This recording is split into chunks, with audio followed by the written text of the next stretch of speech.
this computer. Yeah. So it's all your. Well, that makes it coming, but. Yeah, I don't know. I was just saying to Lydia that I really appreciate she and Helen helping us out. They've done a lot of work in the last couple of weeks and so I really feel like we have support again in the team. So thank you. You're welcome, and thanks for that kind of compliment. Fantastic. Yep, yep. Thanks. Well, and they actually look like they're having fun, which is always problem solving. We're recording. I do. Oh, yeah. You work with good people too. It makes it easy. Yeah, that's true. I love the folks at City Hall. Well, and Helen has actually read all the reports from our historic inventories and she's really interested, so. Does not surprise me a bit. That's right. I mean, I read them, but that was because I had to. Well, and I mean, I would have, yeah. but. I'm also not a very good, I do like skim read a little bit. Yeah, sure. You don't have to remember all the details, no. Yeah. I think they're really interesting. Well, because I was reading, one of them I read, because the Main Street Brewery, one of the breweries there, the new guy from New Orleans, and he contends that it's haunted. Oh, I've heard that really? too. So I wanted to research, because he says, I'll let you tell, or he can tell the story, but he says that it sounds like it's an old meat market.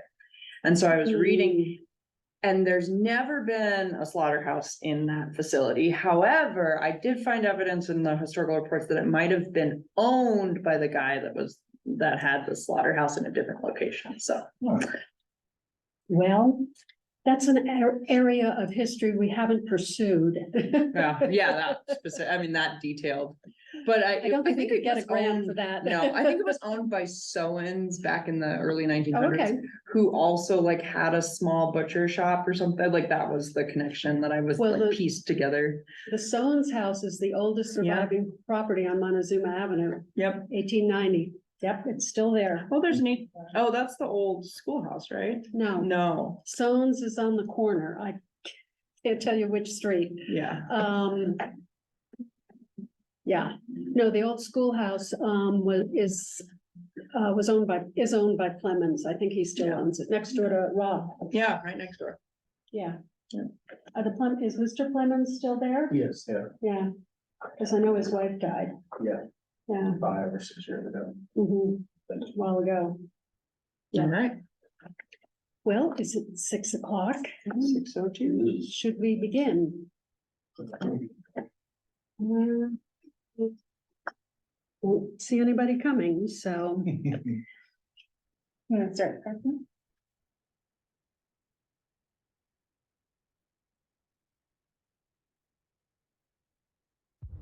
Hi, my name is Jennifer Wallers, and I'm the architectural historian that was hired by the city of. No. We're gonna record the whole thing, right? Yeah. It's recording. Okay. Hi, I'm Linda Toll. I'm chairman of the Cortez Historic Preservation Board, and I'd like to welcome everybody to the final wrap-up meeting for our 2020 Auto Tourism Grant. Sorry, 2022 Auto Tourism Grant. So I'd like to introduce the people who are here this evening, and we'll start with the city manager. Hi, Drew Sanders, City of Cortez. Robert Dobry, Cortez City Council. And liaison And to the liaison. Historic Preservation Board. Scott Baker, Grants Administrator, City of Cortez. Lydia Regalado, City Attorney Assistant and Community and Economic Development Assistant. Helen West, Community and Economic Development Specialist. And I'd like to introduce Jen Wallers, who's out there in the Zoom world, and Rachel. Hi, Rachel Marchbanks, Community and Economic Development Director. Okay, thank you. I don't think we have any other participants on Zoom at this point. Lindsay Llewellyn. Oh, is on. Lindsay, okay. Lindsay, are you out there?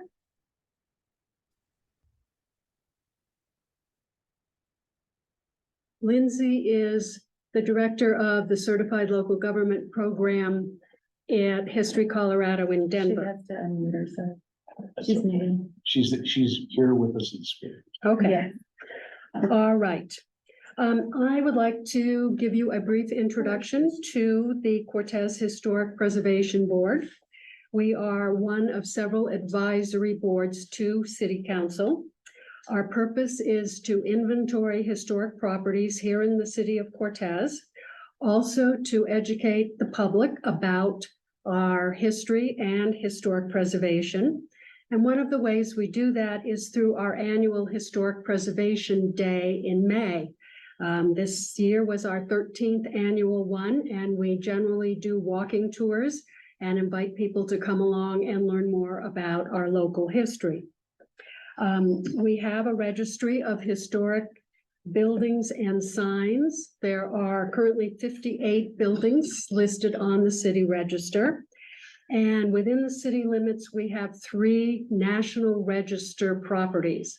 The first is the Urtel Funeral Home on North Market, the old Montezuma Valley National Bank, which is now the home of KSJD and the Sunflower Theater, also on North Market, and Calkins School, which is now Calkins Commons down on First Street.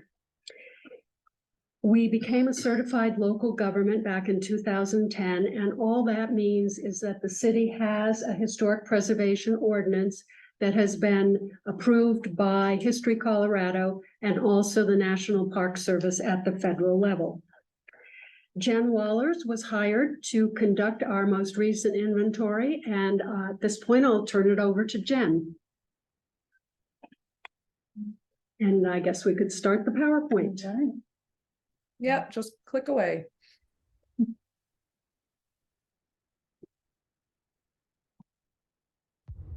Hi, my name is Jennifer Wallers, and I'm the architectural historian that was hired by the city of Cortez to complete a survey of 17 automobile and tourism-related properties. A little bit of background.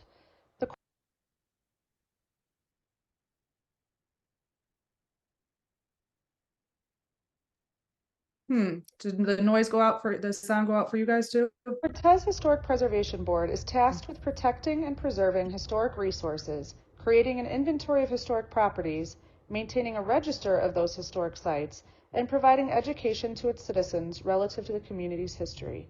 Cortez became a certified local government in 2010. Certified local governments participate in national historic preservation programs while maintaining standards set by the National Historic Preservation Act. They're also able to access additional funding sources for historic preservation activities. Past survey efforts in Cortez focused on Montezuma Avenue and the surrounding streets where more stately residences are located. The Historic Preservation Board felt they needed to take a step back to see what other historic resources exist in the city and how to best approach future survey efforts in Cortez. So they applied for and were awarded a grant from the State Historical Fund at History Colorado to develop a historic preservation survey plan. The survey plan identified several priorities for future survey projects. The first is a survey of auto tourism related resources in Cortez. The city obtained a certified local government grant to fund the survey and hired arch professionals to complete the effort. This presentation presents the findings of that survey effort. This survey of automobile tourism resources was funded by a certified local government grant that is administered through History Colorado. The project first developed a historic context for the post-World War II era in Cortez. A public kickoff meeting that included several property owners and interested citizens was held, as well as several internal project meetings to ensure the methodology for the project was appropriate. Each of the 17 properties was researched to determine past ownership and documented alterations and individual property histories. When possible, former owners were interviewed and historic images, including postcards, were collected. These historic images helped to visualize any changes that may have occurred on the property over time. A site visit was completed where each property was photographed and notes were taken. All of the information on each property was compiled into an Office of Archaeology and Historic Preservation 1403 survey form. These forms include a description of buildings along with alterations, a written history, photographs, maps, and an evaluation of significance and integrity. The survey of automobile tourism resources encompasses all 33.47 acres that are within the current city limits of the city of Cortez. The survey is discontinuous parcels almost entirely fronting Main Street, which is Highway 160, or Broadway, which is Highway 491. One resource, a gas station, is located just a block off of Main Street. This map shows the surveyed resources laid atop aerial imagery of the city of Cortez. There are a number of interesting factors occurring on a national and local level that contributed to the growth experienced in Cortez in the post-World War II era. First, there were improved highways that provided improved access to the number of archaeological sites and parks in the Four Corners area. With the improved highways and roads, Cortez was able to serve as a gateway to Mesa Verde, which previously was largely accessed by train stations and other nearby communities. Since Cortez did not have a rail connection, its ability to serve as a tourist base for those visiting Mesa Verde was hampered until the roads and highways were improved. The highways were improved partially because of concerted efforts by highway and tourism boosters in southern Colorado, such as the Navajo Trail Association that advocated for a complete highway connection through southern Colorado to the Four Corners and ultimately directly connect tourists from California and Arizona to Mesa Verde in southern Colorado. Highways were also improved because of the nearby uranium prospecting that occurred during and after World War II. On a national level, Americans hit the road for the ultimate family vacation in vast numbers following the Great War. Because of its proximity to the surrounding national parks and location at the junction of two major highways in southwestern Colorado, Cortez was poised to capitalize on the increase in automobile tourism. In order to accommodate the increase of tourists, various facilities, including motels, service stations, and restaurants, sprouted up throughout Cortez in the 1950s through the 1970s. Many of the buildings erected during the post-World War II automobile tourism boom were built on the edges of Main Street and Broadway as the town development expanded outward from the historic city center.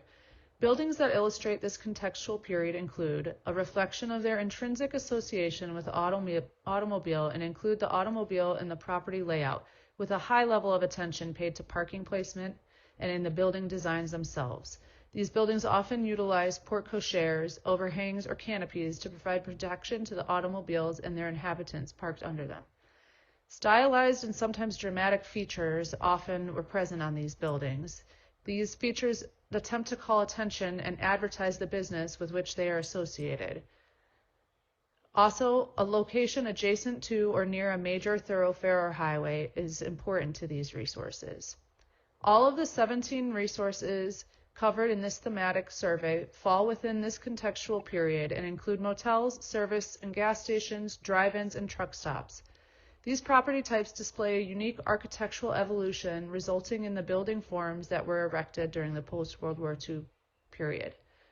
The diagram included on this slide shows the evolution of service stations and filling stations over time until you get to what became common in the 1970s on the bottom. This is a table of the properties that were surveyed as a part of this project. Note the year built for these properties. The earliest was constructed in 1946, with the latest covered in this survey effort built in 1972. 4 resources were built between 1946 and 1956. 11 resources were built between 1957 and 1967, and only 2 were built between 1968 and 1972. A vast majority of the resources surveyed in this effort were built between 1957 and 1967. Including 6 of the 17 resources were built in the year 1958 alone. While researching the post-World War II era in Cortez, a number of lost automobile tourism-related resources were uncovered. These resources have been previously demolished. This list is not considered comprehensive, but rather represents some of those properties that once contributed to the tourism landscape in Cortez in order to present a more complete picture of how extensive these resource types once were in the city. This slide shows Sunshine Motors that was located at 1204 East Main Street. It was demolished in 2021 for a Ziggy's Coffee Shop. The Frontier Motel was formerly located at 1920 East Main Street. The Navajo Court Motel was located at 509 East Main Street, while the Pony Express restaurant was at 603 East Main Street. While this wasn't a drive-in restaurant, it was a restaurant that was attached to or associated with the Turquoise Motel. It was demolished and replaced with the addition to the motel that was completed in the 1990s.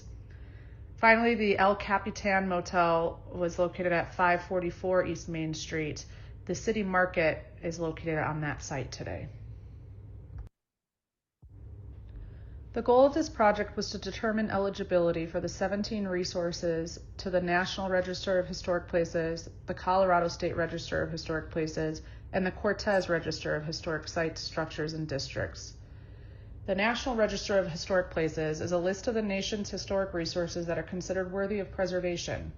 It was formed in 1966 as a result of the National Historic Preservation Act, and it is overseen by the Secretary of the Interior within the National Park Service. The National Park Service provides preservation and incentives and guidance. The Colorado State Register of Historic Places recognizes properties in Colorado that are important in our state's history or in communities within the state. It also provides formal recognition, a sense of local pride, and gives owners an opportunity for grant funding and tax credits. Listing on the Colorado State Register of Historic Places is completely honorary and holds no restrictions for a property owner. The Cortez City Register of Historic Sites, Structures, and Districts was created as part of Section 6.19 of the Cortez Land Use Code. It states that resources need to be 50 years old and meet established criteria, which are similar to those criteria laid forth in the National Register and State Register of Historic Places. The local register, however, has greater leniency in terms of the integrity of the resource. This allows local communities to recognize sites that may be important to their history, but have been altered to a degree that they would no longer qualify for the National Register. They can still be recognized and preserved. The Cortez Registry is different and unique in that it also recognizes historic signs in the city. Cortez has a number of great, particularly post-World War II, neon signs, and there are several that are already listed on the Cortez Register. To be considered eligible to the National or State Registers of Historic Places, a property must meet certain criteria listed on this slide while maintaining enough integrity to still convey that significance. The threshold for significance and integrity is generally higher for National Register of Historic Places eligibility than for State Register of Historic Places or local landmark designation. This allows communities greater ability to recognize the resources that are important to their history that may fall short of the National Register threshold. The criteria generally follow criteria A, which is associated with events that made a significant contribution to our history. Criterion B is associated with significant persons. C relates to architectural significance, while D tends to refer to archaeological resources. The State Register and the Cortez Local Register, they also include eligibility possibilities under geographic importance. The eligibility findings as a result of this survey are listed in this table. There is not a sufficient concentration of eligible resources in close enough proximity to one another to justify the establishment of a potential historic district of post-World War II automobile tourism-related resources. Arch professionals did identify 9 properties that are individually eligible for the National Register of Historic Places. All of the eligible resources were significant under criteria A for commerce and transportation, while some also held significance under criteria C as good representative examples of their respective post-World War II building types, either motels, service stations, or drive-ins. Resources determined eligible to the National Register of Historic Places are automatically considered eligible to the Colorado State Register of Historic Places. Arch professionals identified 2 resources eligible to the State Register that were not also found eligible to the National Register. Arch professionals recommended that 3 properties that were not eligible to the National Register or the State Register are eligible to the Cortez local register. The following slides represent the eligibility determinations for each surveyed resource. First, we'll look at 17 to 21 South Broadway Street, which is known as the Ute Coffee Shop or Cortez Diesel Sales. Built in around 1954, the Ute Coffee Shop / Cortez Diesel property is significant under Criteria A for transportation as a well-known truck stop facility located at the junction of 2 highways pivotal to the growth of the southwest region of Colorado. These highways not only carried tourists to many archaeological sites in the region, but their improvement also provided a way for raw materials, including uranium and oil, which played an important role in arms production and were extracted from nearby mines during and after World War II, to ship across the country. The truck drivers that utilized these routes would stop at this restaurant and service station to eat, rest, and make necessary repairs before continuing their route. Because of its association with the transportation history in the area, the resource is significant under Criteria A. The resource has been heavily altered, however, with a series of additions and modifications made over the years that significantly diminish its integrity. Because the resource lacks integrity, it is not eligible to the National Register. However, it may be eligible as a Cortez local landmark under geography because it is a known visual feature in the city. Built in 1958, the gas station at 100 North Pinion is a good local and intact example of a gas station and service station along a travel route, reflective of a pattern of automobile transportation improvements along a popular tourism route. As a result, it is significant under Criteria A. It is also a good, intact example of a stylized box gas station type. The building maintains character-defining features including the flat roof, side office with display windows canted at an angle, prominent service bays on the front facade, and gas pumping islands. As a result, it is also significant under Criteria C. Despite a few alterations, the building retains a sufficient level of integrity to be eligible to the national, state, and local registries. This service station and gas station at 110 North Broadway were also built in 1958 and is significant under Criteria A for the same reasons as the last gas station. It is also a good example of a stylized box gas station type and significant under Criteria C. It retains character-defining features including the dramatically angled shed roof, side office with display windows, the prominent service bays on the front facade, and gas pumping islands complete with a highly stylized canopy, attracting the attention of passing motorists. It retains a high degree of integrity and is eligible to the national, state, and local registers. Because of its association with commerce and transportation and the rise of automobile-focused tourism, this 1958 service station at 237 North Broadway is significant under Criteria A. However, because of non-historic alterations, the building is not a good example of an oblong box gas station, and these alterations have also diminished the integrity of the resource to a degree that it is not eligible to any register. The 1955 service station located at 275 South Broadway is significant under Criteria A for its association with commerce and transportation. In addition, it is a good, intact example of an oblong box gas station type. The building maintains character-defining features of the oblong box type, including a simple rectangular plan, an office/sales area occupying a prominent corner, and typical 2 service bays with roll-down glazed doors. The station also features a men's and women's restroom accessed by exterior doors on the side elevation, and a horizontal band of color slightly protruding from the elevation and wrapping around all the sides.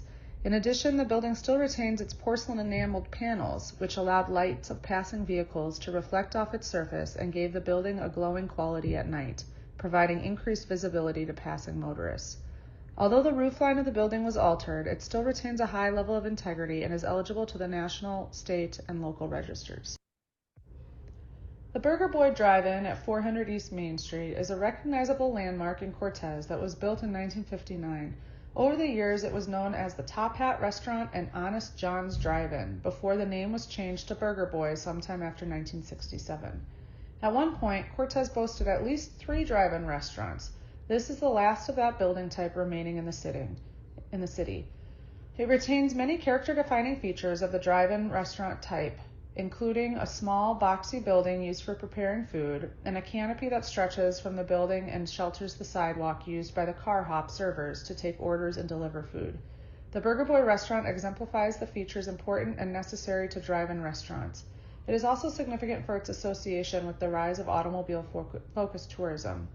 Although the building has been altered with recent addition of the cornice, corrugated metal panels, and stucco siding, the integrity of design remains high, with the exaggerated overhang providing shelter to vehicles parked beneath. The location of the building along East Main Street, also known as Highway 160, retains the crucial association between the business and the automobile. The resource is eligible to the national, state, and local registries. You can see a historic image that's undated on the bottom left of the Burger Boy restaurant, and then a recent image showing the cornice alterations. The Cozy Inn was originally constructed in 1957 and was formerly known as the Travel Lodge and the Aero Motel. It is significant under Criteria A for its association with commerce and the rise of automobile tourism. It has been heavily modified over the years with the alterations to the original buildings and the construction of new non-historic buildings. Because of these extensive alterations, it is not significant as a good example of a post-World War II motel building, and it is not eligible to the national or state registers. It may be considered eligible to the Cortez register for its association with events or patterns in history. A historic postcard from around 1980 is shown on the bottom left.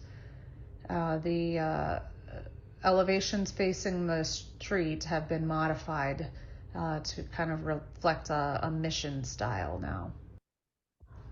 Before discussing this property, I would like to thank Charles Hammond, whose father, Roy, built and operated this motel, for the extensive historical information he provided regarding this motel and others in the area, as well as the historic images.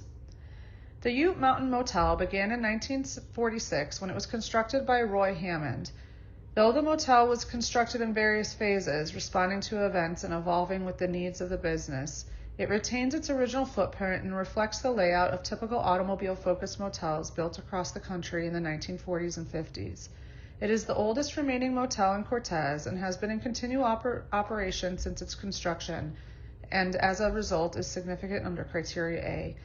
Given the extent of alterations to the property over the years, including the erection of a 2-story motel building within the last 50 years, it no longer represents its original 1946 architecture and is not significant under Criteria C.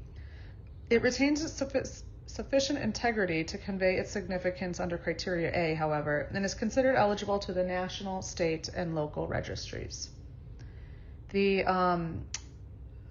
top right photo is a historic postcard of the motel complex showing the old original sign.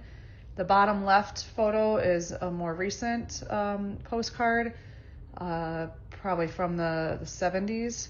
And the top left is a photo of Charles Hammond as a toddler when the first motel building was being constructed. The bottom right is how the north building looks today. Now we'll talk about 535 East Main Street, which is the Best Western Turquoise Inn. Much of the history regarding this property was ascertained through an interview with P.G. West, a former owner of the property. Mr. West also provided great information regarding the history of the Lodgers organization in Cortez. This motel was constructed in 1958 and has served as a motel since its construction, although it has been heavily modified with multiple additions and the introduction of stucco siding and a large cornice and modification to the balcony walls. A large addition built in 1996 on the former location of the popular Pony Express restaurant substantially changed the appearance and size of the building and created an interior courtyard, a feature that would not have been typical of a 1950s motel. Because of the diminished integrity, the Best Western Turquoise Inn is not eligible to the national or state registers. The resource is, however, eligible as a Cortez local landmark as a significant geographic feature in town, as it is well known along the heart of Main Street. In addition, a residence at the rear of the property was the former hospital building. That's shown on the image on the bottom left. It has been heavily modified, however, that connection to early Cortez history may be important enough to support another layer of eligibility as a local landmark. The top left image is a historic postcard of the motel showing the former appearance of the balconies in the lobby building. And the bottom right is a ad from the Navajo Trail newspaper promoting the Navajo Trail in southern Colorado. It says, "We give our support to the Navajo Trail for the best in touring and vacation enjoyment." And it's the Turquoise Motel with a Best Western Association and a AAA association. The Anith Lodge, located at 645 East Main Street, began in 1957 and has been in continual operation since that time. The motel has experienced minimal alterations and it retains its original footprint, reflecting a layout of typical automobile-focused motels built across the country in the 1940s through the 1960s, with a focus on the central, accessible parking lot. It is a good, local, and intact example of a motel along a travel route and is significant under criterion A and C. This example appears somewhat unique in Cortez, as all the motel units and lobby exist under a single roof in a near square form turned in on itself. Many other motel examples in Cortez consist of multiple buildings containing rooms and a lobby in a separate building, often constructed at different times. The resource is eligible to the national, state, and local registries. We should note that the sign for the Anith Lodge is already listed as a Cortez landmark. However, the motel building itself is not. Like the Anith Lodge, the sign at the Tomahawk Lodge is already listed on the Cortez register. However, the motel itself is not. The Tomahawk Lodge began in 1950 and it retains its original footprint, reflecting a layout typical of automobile-focused motels. It has a central accessible parking lot and a central recreation area. In this instance, a swimming pool. It is significant under criterion A and C. The Tomahawk Lodge is a somewhat unique example of an automobile-focused motel in Cortez, as it includes geometric detailing on the posts that support the overhangs, playing to a southwestern theme along with the Tomahawk name of the motel, making it a distinctive example in Cortez. Although there have been some alterations to the roof and lobby building, the resource retains sufficient integrity to convey its significance and is considered eligible to the national, state, and Cortez registries. At 640 South Broadway is the Anasazi Mesa Verde Inn. The Mesa Verde Inn began in 1968 as a Ramada Inn and served as a motel along a popular automobile tourism route in southern Colorado. The large motel complex, which consists of 6 motel buildings and boasted at least 88 rooms at one point, also features a pool and restaurant, 2 key features prominent in common Ramada Inn designs.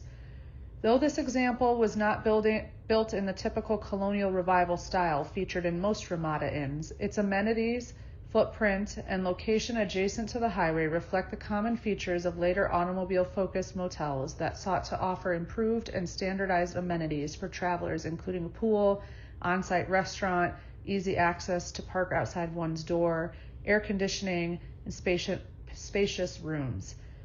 It is significant under criterion A and C, particularly because it reflects the evolution of motel design from basic, small accommodations to a large, complex, almost resort-like facility boasting an on-site pool and restaurant. It retains a sufficient level of integrity and is considered eligible to the national, state, and Cortez registers. The Speedway Station at 921 East Main Street was built in 1972, which is considered the end of the post-World War II automobile tourism boom in Cortez. It is eligible under criteria A for its association with the rise of automobile tourism and transportation improvements along a popular tourism route. In addition, it is a good, intact example of a self-service gas station and convenience store from the 1970s, a type that evolved from the declining economics of the early 70s. The building maintains character-defining features, including a large storefront with display windows, an angled roof line and front elevation that draw the attention of passing motorists, and an overhang that extends over the entrance. There were no other examples found during this survey from this period that did not include integrated automobile service bays, indicating that this may be the earliest example of a standalone convenience or gas station combination remaining in Cortez. Because it is a good, intact example of the evolution of the self-service gas station and convenience store in the early 1970s, it is significant under criterion C for architecture. It retains a sufficient level of integrity that is considered eligible to the national, state, and Cortez local registries. The Quality Inn / Suburban Extended Stay Hotel, located at 1120 East Main Street, was previously known as the Sands Motel and later the Travel Lodge. The historic image on the left shows it as the Sands Motel. It is significant for its association with commerce and the rise of automobile-focused tourism in Cortez. The former recreation building / restaurant building on the property was heavily modified, and a two-story motel building was added to the north end of the property. Because these buildings have been heavily modified, with many of these changes occurring in the last 50 years, the resource no longer stands as a good example of post-World War II motel architecture, and it is not significant under criteria C. Because of these alterations, the integrity has been diminished to a level that it is not considered eligible to the National Register. Although the resource is not considered eligible to the National Register because of diminished integrity, it still retains a sufficient level of integrity to support eligibility to the State Register as a Cortez local land. The Retro Inn at 2040 East Main Street was built in 1958. It used to be known as the Bell Row Lodge or the Bell Row Motel. It was not until more recently that it became known as the Retro Inn. Although the motel is associated with commerce and the rise of automobile-focused tourism, it has been heavily modified with additions, the construction of new buildings, extensive modifications to existing buildings, and the removal of the swimming pool, which is seen in the historic postcard image on the left. These changes alter the layout of the property and its overall integrity, and as a result, it is not considered eligible to the National, State, or Cortez local landmark registry. At the south end of Cortez, at 2110 South Broadway, sits the White Eagle Inn, which was historically known as the El Capri Motel. It was constructed in 1958 and is a 16-unit motel complex. The resource is a good, local, and intact example of an early motel along a travel route, reflective of a pattern of overnight accommodations developing along a highway. It is significant for its association with commerce and the rise of automobile-focused tourism. It also is significant under criteria C for architecture because it is an example of a motel in Cortez retaining character-defining features typical of motel design. Unfortunately, it has been modified over the years, most significantly with the alteration to its roof line, changing it to a gable configuration, and the replacement of windows. Because of these major changes, it is not considered eligible to the National Register. It does, however, still retain sufficient integrity to be considered eligible to the state and Cortez local registries. The final resource covered in this survey effort is the Days Inn Cortez, located at 2604 East Main Street. Built in 1957, the Days Inn Cortez began as the Vista Motel. It was owned for a period by Roy and Olive Hammond, who owned the Ute Mountain Motel as well. Following Roy's death, his widow sold the property in 1975, and the name changed to the Lazy G Motel, which also incorporated a campground on the property. Sometime between 1975 and 1983, a second story was added to the property. Although the property is associated with early automobile tourism in Cortez and significant under criteria A, the major alteration to the property, most notably the second story and 2011 addition of a two-story porte cochere at the lobby, the integrity of the property has been diminished to a point that it is not eligible to the National, State, or Cortez registries. The image on the left is an undated historic postcard of the property, which likely dates between 1974 and 1983, when the property was known as the Lazy G Motel. You can see that it is one story there, and then the modern picture on the right shows its current appearance with a two-story porte cochere at the lobby. This project resulted in the documentation of 17 resources related to the post-World War II automobile tourism growth that occurred in Cortez during that era. It is recommended that the city use these findings and the context developed to engage new audiences in historic preservation with recent past resources. Oftentimes, people associate historic preservation with older, more formal resources or property types and forget that recent past resources are also important to a community's history and are worthy of preservation. This can be done in several ways, but may include engaging car clubs, tourists, and recreationalists who may be drawn to the nostalgia of these post-World War II resources. In addition, an official designation for the eligible resources should be explored, as designation opens the door to funding from different avenues for the maintenance and preservation of eligible resources through tax credits and grants. Many of these resources may benefit economically through their continued use as their original property type. The region is developing a vast network of recreational trails, and several of these properties, especially some of the motels, are located immediately adjacent to or in very close proximity to these trails. Marketing these nostalgic motels for recreationalists utilizing these trails may provide greater patronage. Finally, when these resources may not be used as originally intended, creative adaptive reuse may be a possibility. This could include turning service stations into coffee shops or cafes, or reusing a motel building for affordable housing or leased individual office spaces. Cortez has a unique collection of intact post-World War II automobile tourism resources, which should be celebrated and preserved as part of the history and development of the city. Thank you, Jen. To summarize, of the 17 properties that she inventoried, 9 were eligible potentially for the National Register. 11 are eligible for the state register, and 14 are proposed as eligible for the Cortez register. I think we're all somewhat surprised to see that number of potentially eligible for the National Register. As Jen pointed out, you do think of them as buildings more like the Montezuma Valley Bank, KSJD, Calkins, etc. Do you have any specific questions for Jen? She is here live. Jen, did you get much response from folks in terms of their recollections from this period? No, I mean, the most fruitful interviews that I had, and really probably the only two, were Mr. Hammond and PG West. And they, and I spoke with I'm not remembering their last name. I'm spacing on their last name, but what's that? Ty Backstrom down at Ute Mountain? No. Oh, okay. No, I mean, he put me in touch with Charles Hammond, but this was a husband and wife that used to work for the city, and they were involved in the tourism in the city, and I'm spacing there.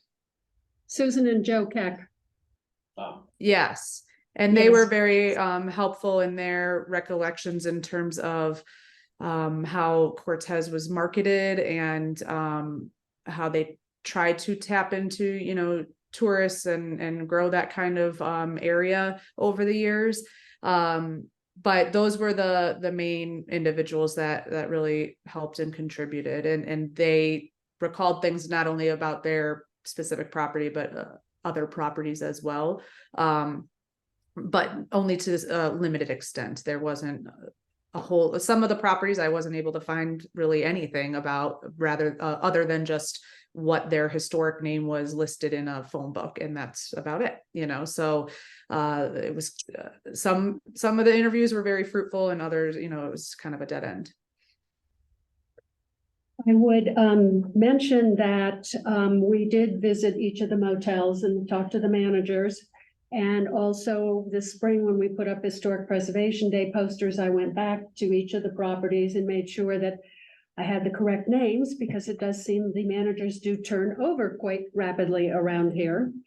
I would also like to point out that we mailed to each of the property owners and each of the managers of the motels a copy of the site form that Jen created, and a invitation to tonight's meeting, along with a application form for the city register for those 14 properties that are potentially eligible. The nomination form explains that if the owner chooses to list the property on the city register, that they do agree that they will come to our Historic Preservation Board if they are going to make significant alterations to their property.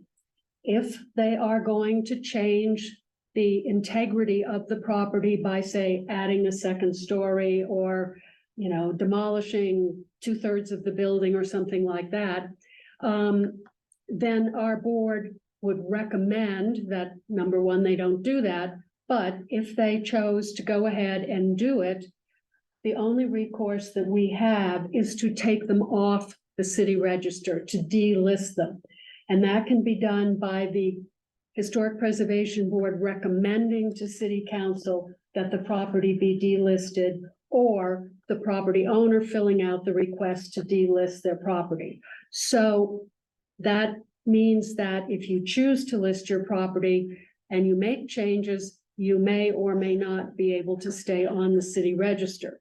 The benefits, however, to being listed on the city register are that you get to apply for state tax credits if you choose to make modifications to your building that are in keeping with the National Historic Preservation Guidelines. The tax credits can be used for putting on roofs, for putting in new windows, and there are both state and federal tax credits. If you are listed on the local register, you're eligible for the Colorado state tax credits.